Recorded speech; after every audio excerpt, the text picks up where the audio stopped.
Hi everyone, my name is Lily Alfonso. I am presenting the Anomie Perspective from the book Substance Use and Abuse, Sociological Perspectives by Victor Shaw. So to get started, let's go over the Anomie Perspective a little bit. The Anomie Perspective explains that society is a complex hierarchy. Not everybody is given the same opportunities, power, status, or capital. People who have been denied opportunities time and time again sometimes turn to substance use to escape their life. The Anomie Perspective sees substance use as a resource, an opportunity, or people's reaction to their social conditions. So for sources of inspiration, we have a lot of sources of inspiration for the Anomie Perspective. Emil Durkheim was the first to bring it to light. He believed that we were born with a thirst that we could never quench, and we have a bottomless pit of aspirations, desires, and feelings that we just can't fill. He believed that in order for people to live together in a society, norms and morals needed to be established to help keep the desires in check. So not everyone can just run rampant. In traditional society, or what Durkheim called mechanical solidarity, people live together in close-knit communities. We see this in small towns where everybody knows each other. They shop at the same grocery stores. They go to the same schools and functions. People grow up in direct contact with their parents and relatives and friends because everybody lives so close together.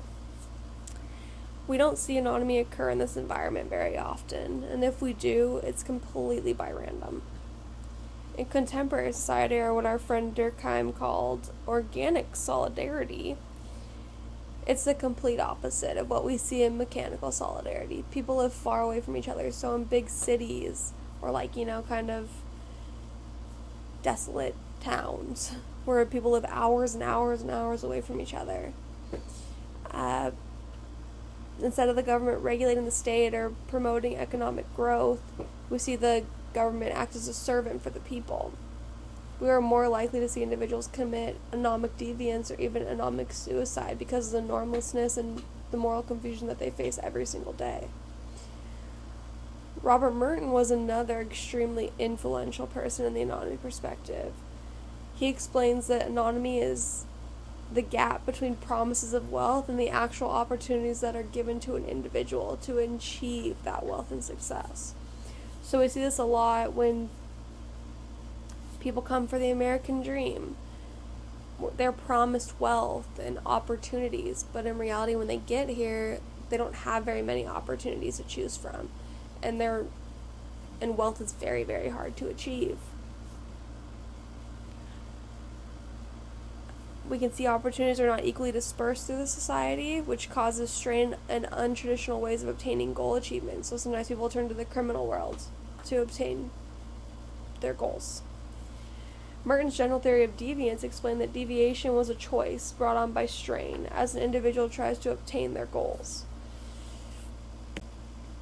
Richard Cloward and Lloyd Olin believe that even opportunities for success in the illegitimate world, or the criminal world, are not readily or equally available to everybody either.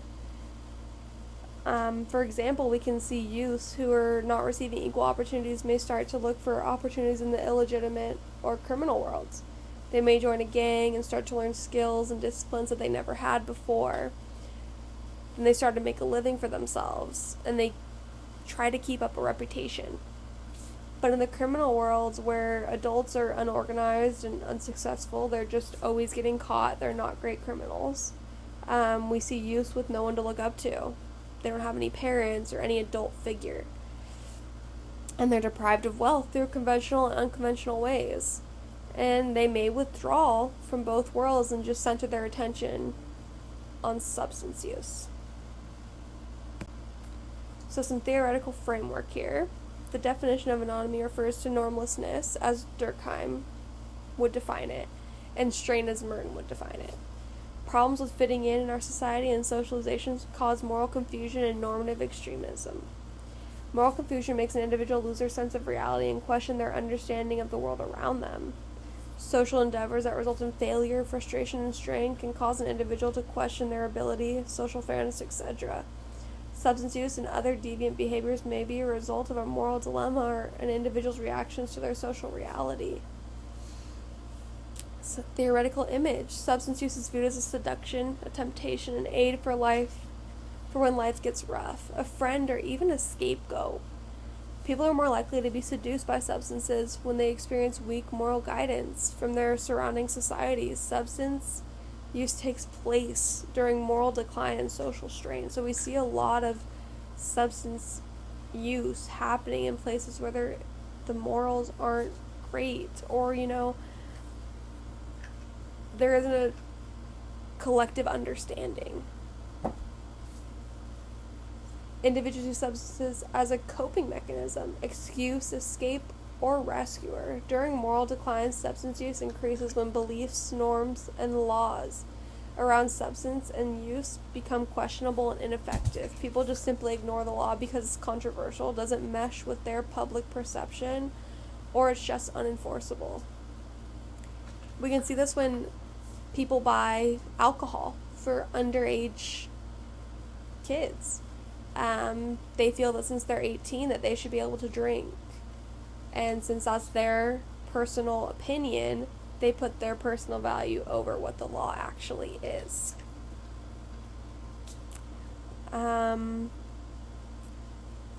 Just looking at an individual level, we see substance use increase when people are confused and see contradictions in their personal values, knowledge, and action systems. We have opportunity users, who are individuals who use to gain social status in a particular group, maybe like a gang or a friend group that they really want to fit in with. We see drifter users, who are pretty much social users. They use in social groups or social settings. They don't really have a particular opinion in using. Suffering users are individuals who use a substance to escape their reality or to make themselves feel better about what's going on in their world. Escaping users are individuals who use substance to escape or not feel their feelings of sadness, anger, stress, etc. Theoretical components. Society places substance users under specific social structures. There are 4 important theoretical components to consider. Anomie, confusion versus strain. Moral confusion happens when society or environment is overregulated, doesn't have any regulation, there is a change in regulation, or regulation conflicts with each other. When an environment is overregulated, individuals are confused when their value system does not add up with the social policies. When there isn't any regulation, we see the opposite happening. People want social policies to rule and not their value systems. Conflicting regulations occur when we see policies for substance use, but we are not seeing anyone enforcing the policies. The policies do not align with each other, or they become contradictory. Change of regulation is not only in law, but in personal circumstances as well. For example, we have job relocation. Conformists are much more likely to feel more strain than normal because they're trying to conform to what society wants them to be instead of what they want to be. Role strain is the roles that we have to play in our work and home lives. Everybody has a role they have to play. It's very stressful. Non-fault strain is our society's expectations and the expectations we have for ourselves. For example, how we behave in society. The difference between conformists and nonconformists is conformists are controlled by internal forces and nonconformists are controlled by outside forces like society. The next up we have substance and substance use, resource, opportunity, and or means. So we already know that substance use is a reaction to anomie. The users may intentionally seek out substance for assistance, while others may fall victim to substance use in their weakest moments. Utilitarian view explains that substance use is a resource, an opportunity, or a response to an anomie. We can see this in children who are no longer cared for by their parents. These children use substances as a resource in order to secure or gain status in the eyes of their peers. Basically, they try to make themselves look cool or older by using these substances.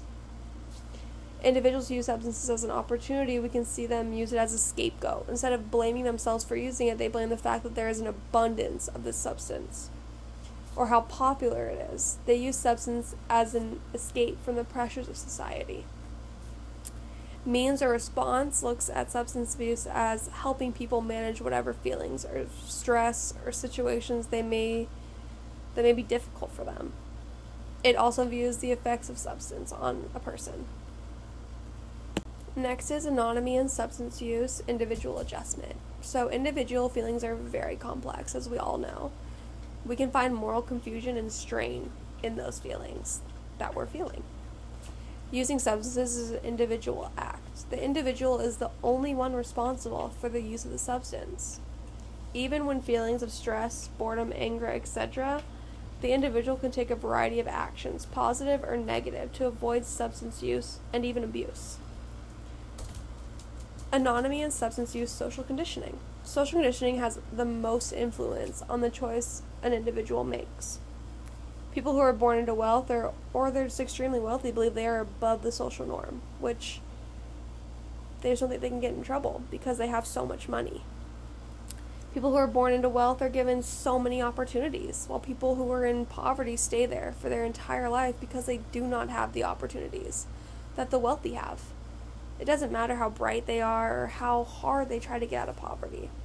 Substance and substance use is heavily influenced by social conditions and how we live, where we live, how we grow up, who we hang out with can all be attributed to substance use. Theoretical applications. So in normal conditions, human beings take care of themselves so they can function in everyday life and keep a regular range of feelings and perceptions. Substance use usually occurs when they find themselves in moral confusion or strain because they just need to escape it. Case studies follow individuals to see if they begin to use substances from normal stress in everyday life or normal confusion that we face every single day. They test to see if someone starts using substances in a world that is morally confusing and vague with their rules and regulations, and they take them out of that world and move them into a new world where they are pressured to quit using substances so we can see if they actually stop using them. Moral confusion and strain doesn't stay around forever, but using substances can. Because of the habit it started, addiction, or even a health condition. Patterns of substance use are always changing because anomie and normality. Society is constantly changing, and substance use may decline or increase with those changes. Substance use is an individual act. If the substance helps to alleviate inner issues, such as moral confusion or strain or anger or anything, it would only be known by the person that's actually using those substances. In experimental studies, we can actually take a look at the chemical balance or imbalances within a group of subjects. Too little or too much bodily chemicals can actually make a subject voluntarily or involuntarily use substances. Policy implications. The Anomie Perspective investigates an individual's experience in society and the social climate that they live in to try and understand why they use substances. Individuals who live in a social environment and they can get their experience through social interactions. They can change their experiences through how they interact in society. So to completely understand substance use, we have to look at the individuals themselves, their environment, and their experiences in that environment. Public health. People that work in public health can benefit from learning about the Anomie Perspective in two huge ways. The first way is in prevention. They can create programs to help the public understand how strain, social changes, and life events can push an individual to use substances. So we really have to look at the background of people and see why they're being pushed to use those substances. The second way is intervention. Professionals can focus on counseling or therapies, diagnosis, trauma reactions, and treatment of mental illness to help an individual give up substances. Social control. Social control helps with social order, but social control can also create confusion and stress among the public.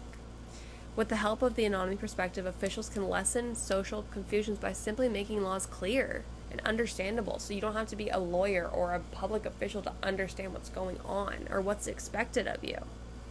By making laws easy to understand and access, we can reduce a majority of social confusion and frustration. Not only are a lot of the laws confusing and hard to understand, but there are many discriminatory laws to create confusion and even suffering for the people that are under the influence of these laws. Another extremely important issue is the enforcement, because the laws may seem fair when they are written down, and when they are enforced, we see a lot of stereotyping, profiling, and discrimination targeting certain groups and even areas. So when we see a law written down on paper, it may seem fair, but as soon as it's enforced, we can see that it's not. Unfair law enforcement is what leads to the most common injustice, moral confusion, and a loss of hope among many groups. Another issue is social control agents. The Anomie Perspective explains that they should treat all citizens with passion and respect instead of being repressive and controlling, or putting on a facade of caring and acting like they're a protective authority when they're not. A caring social control force can lead to people rallying and uniting over certain social issues like substance use. We will also see resentment and resistance be reduced, which in turn will cause social confusion, strain, and social control to be minimized. After that, we can really grab a hold of substance use and abuse issues.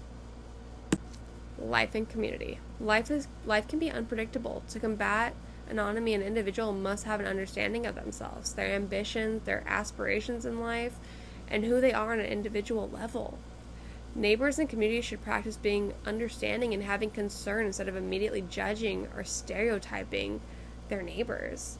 When a neighborhood is understanding, it can pull that neighborhood together and create a safe space for the individuals living in it. Neighborhoods with a mutual understanding and concern for each other can be extremely helpful to combat confusion and uncertainty, and in turn, they can protect their neighborhood from anomie and substance use and abuse. Work and organizations. Work is extremely important in our society, and since it's so important, it causes a lot of stress and anxiety. We're constantly stressing over work, when we have to be there, how long we have to be there. If we're out of work, we're stressing about it. Organizations need to create a fair system where employees are not discriminated against by race, gender, or our belief systems. Organizations also need to provide their employees with clear guidance and expectations. They need to know what's expected of them. Organizations should not be a source of confinement or a selfish system that exploits their employees for profit. Instead, they should be a source of inspiration to help their employees achieve their goals. We can get rid of a huge amount of anomie by creating a safe and understanding work environment. By doing this, we can make the population less vulnerable to substance use and abuse. By looking at the Anomie Perspective, we can reduce substance abuse and use by changing and improving social conditions. On the individual level, we have to make individuals understand that stress, strain, and confusion are all a part of life. And taking the substance use route will not help to relieve those issues, but instead create new ones or make your issues worse. That's it. Thank you guys.